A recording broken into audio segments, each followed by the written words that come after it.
چنگیز خان، تاریخ، فتوحات اور محبت کی کہانی۔ چنگیز خان، جس کا اصل نام تیموجن تھا، دنیا کے سب سے بڑے فاتحوں میں شمار ہوتا ہے۔ وہ 1162 میں منگولیا کے ایک قبائلی سردار سوگے کے ہاں پیدا ہوا۔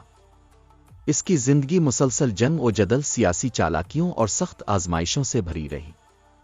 اس نے نہ صرف ایک عظیم سلطنت قائم کی بلکہ اپنی ذاتی زندگی میں بھی کئی نشیب و فراز دیکھے، جن میں اس کی محبت اور ازدواجی تعلقات بھی شامل ہیں۔ چنگیز خان کی ابتدائی زندگی اور اقتدار کا سفر۔ ایک یتیمی اور سخت بچپن۔ چنگیز خان کا والد سوگے ایک طاقتور سردار تھا، لیکن تیموجن کی 9 سال کی عمر میں دشمن قبیلے نے اسے زہر دے کر قتل کر دیا۔ اس کے بعد اس کی ماں ہولن نے اپنے بچوں کی پرورش کی، لیکن منگول قبائل نے یتیم تیموجن اور اس کے خاندان کو بے سہارا چھوڑ دیا۔ تیموجن نے سخت زندگی گزاری، شکار پر گزارا کیا اور وقت کے ساتھ ساتھ اپنے ساتھیوں کو اکٹھا کر کے ایک طاقتور جنگجو بن گیا۔ چنگیز خان کا عروج۔ منگول قبائل کا اتحاد۔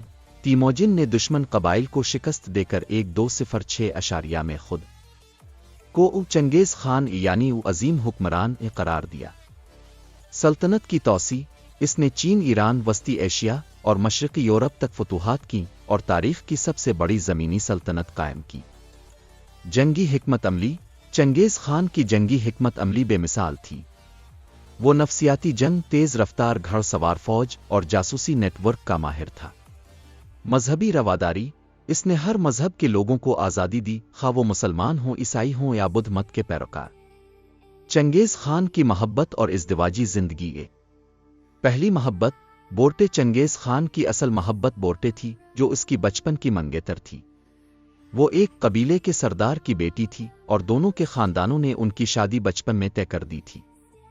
1178 میں جب تیموجن کی عمر تقریباً 16 سال تھی، اس کی بورٹے سے شادی ہوئی۔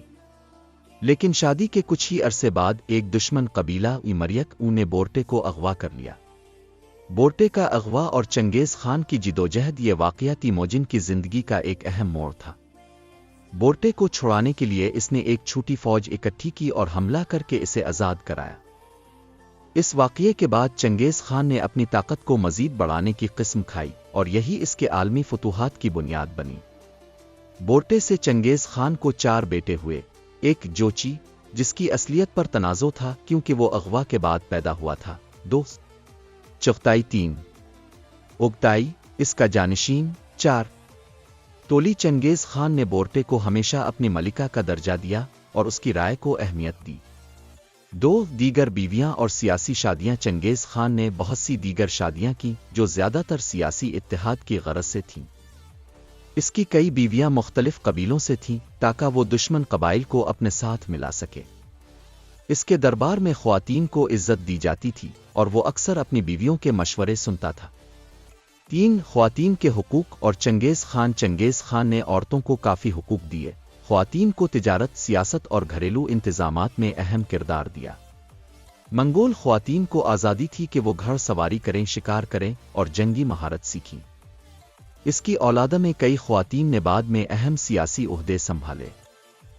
چنگیز خان کی موت اور وراثت۔ 1227 میں چنگیز خان کی موت ہوئی۔ اس کی موت کی وجوہات پر مختلف آرا ہیں۔ بعض روایات کے مطابق وہ ایک گھوڑے سے گر کر زخمی ہوا، جبکہ بعض کا کہنا ہے کہ وہ کسی بیماری کا شکار ہوا۔ مرنے سے پہلے اس نے اپنی سلطنت کو اپنے بیٹوں میں تقسیم کیا اور اس کا جانشین اوگتائی خان بنا۔ چنگیز خان کی میراث۔ وہ ایک عظیم فاتح تھا، لیکن اس کے ساتھ ساتھ ایک عاشق اور وفادار شوہر بھی تھا۔ اس نے دنیا کا سب سے بڑا زمینی سلطنت قائم کی جو چین سے لے کر یورپ تک پھیلی ہوئی تھی۔ اس کا قانونی نظام آج بھی تاریخ دانوں کے لیے تحقیق کا موضوع ہے۔ چنگیز خان کی نسل نے یوان خاندان، چین، چغتائی سلطنت، وسطی ایشیا اور تیموری سلطنت، ہندوستان کی بنیاد رکھی۔ نتیجہ: چنگیز خان نہ صرف ایک ظالم فاتح تھا بلکہ ایک گہری شخصیت کا مالک بھی تھا۔ اس کی محبت بورٹے کے ساتھ اس کے جذباتی پہلو کو اجاگر کرتی ہے۔ اگرچہ وہ ایک سخت جنگجو تھا، لیکن اس کی محبت اپنی بیوی کے لیے ہمیشہ قائم رہی۔ اس کی حکمرانی، جنگی حکمت عملی اور خاندان کے ساتھ تعلقات اسے ایک منفرد شخصیت بناتے ہیں جس نے دنیا کو ہمیشہ کے لیے بدل کر رکھ دیا۔